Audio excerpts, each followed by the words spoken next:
The Athame Dagger. How did a blade forged on ancient Terra come to be held by the Emperor when facing Horus?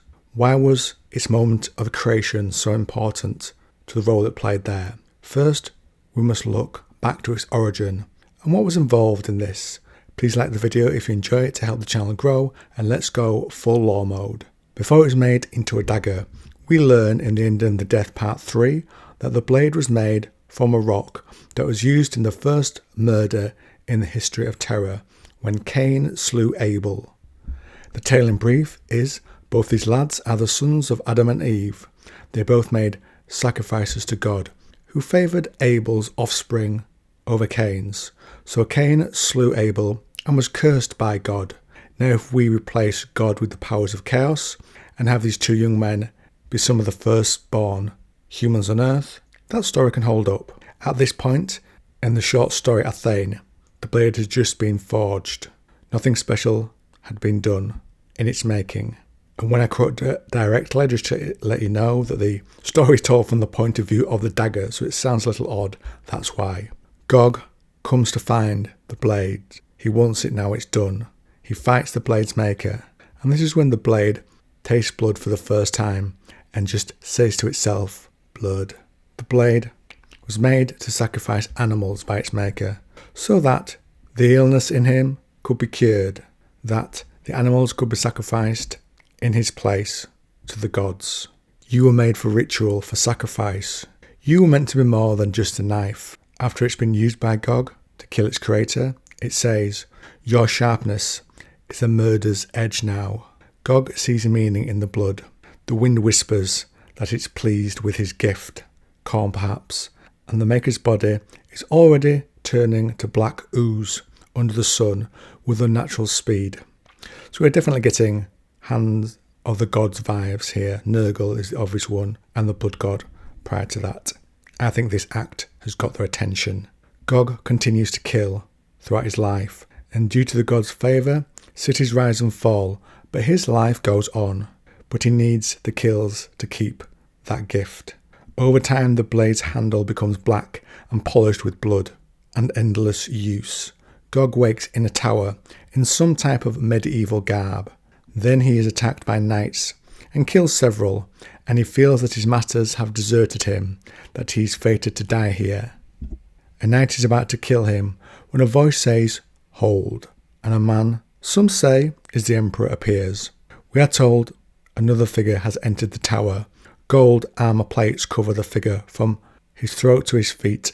A cloak of scarlet and orange ripples at his back. He wears no helm, though a crown of silver leaves and golden feathers circles his dark hair above a lean face. The drawn sword in the figure's hand is flame-touched silver. Gog looks into the crowned figure's eyes. For a second, they are the green of the sea. He knows those eyes, though he has never seen them before. Lightning strikes somewhere close by, and in the eye blink of brightness, the golden figure's eyes turn a liquid black. Only now does Gog hear the wind's voice again. It is faint, as if it is shouting from a great distance.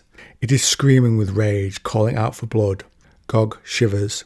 He feels pressure building in his skull. He grips you tighter in his offhand and mutters a sound that cracks his teeth. The blood on your blade begins to hiss and steam. Gog's shadow is crawling across the floor. The rain begins to fall as hail. The crowned figure is utterly still, his face as unforgiving as carven marble. When he gets closer to a kill, the crowned figure speaks a single word that rolls with the thunder's echo, enuncia perhaps, a primal language for magic, established by Dan Abnett. Gog falls to his knees with a crack of shattering bones. You almost fall from his fingers as his hands grope at the rain-slick flagstones.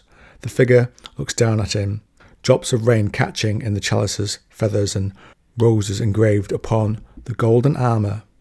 He turns his sword so that it is pointing down at Gog's neck. You feel Gog's fingers tighten on your handle. He can still hear the screams of the wind. The voices are calling for blood, for an offering, for a final payment in exchange for his unnaturally long life. Gog knows that he has only one last blow to land, and that he must give a death to the voices beyond the shadows. And with no sacrifice incoming, the blade kills its holder. Gog's life ends. The figure lowers his unblooded blade as rot spreads across the dead flesh, the delayed ruin of a stretched life coming to claim its due. Gog's skull begins to crumble around you. Muscle, blood and brain turns to foul jelly. The crowned man watches the body dissolve. His expression is unreadable. He knows that something has been stolen from him in terms of victory, but does not know what. After a long moment, he turns and walks from the broken tower. And you definitely get Emperor vibes of that appearance. And over time, the blade becomes buried, and it's found by Jackil. And in classic Gollum ring style, when asked if he has found something of value, he says no to Marguerite. She later finds him and says she knows he's taken something. She says it was made to slice and stab, not to butcher, meat, or trim wood. It was made to murder. That is its essence, its significance. It acquires ritual significance. It acquires power. Then she says that's why they sent me to find things of significance. Obviously, Jackil's like, what are you talking about? And she reveals she is a member of the cognitae, an organisation that's like a shadow inquisition who want to free humanity using the power of chaos. She takes the dagger, adding another murder to its list, and then it travels with her to the stars. Over time, she leaves behind the cognitae, searching for secrets for her own benefit, before will done by the blade and the awakening demon inside it. She joins chaos worshippers, and she senses and searches for a great secret that they hold, which is a word bearer, who with little preamble takes the blade and ends her. He knows what you are, what you are made for. The word bearer whispers your purpose to himself. Athame. He sees the word bearer's name is Anacreon. The blade wakes up, becoming a shadow from the souls it has taken. Later, a near helpless man surprises the word bearer by releasing a bomb, and the blade finds a new owner, Zen, who picks up the blade. In his dying moments, Anacreon says sacrifice, and it takes the soul of the word bearer that carried it, and then it truly awakens. It eats more souls and ends up on calth. There it senses some others of its type, and ends up in the hands of the perpetual all-person, who ensures the blade reaches the Emperor's hand for his showdown with Horus. But before then, it's used by this soldier, revealing a power it had not previously had. He makes a series of cuts through the air. Your edge and your shadows sing to one another. You cut through the skin of the universe, and in his hand, you pass through into the place where your shadows has dreamed for so long. We know that if a weapon is used to kill someone, such as with the first murder, the emotion associated with that kill has an echo in the warp attached to the blade. So imagine that being done over and over, again and again, by many hands over thousands of years, each death creating more and more power associated with the blade in the warp. Soul soup being linked to it. That's where its power comes from, along with the boosts from the souls, and there seems to be some association with it being the first that also gives it a unique power. And I believe the other blades of this type will have got where they are through a similar story.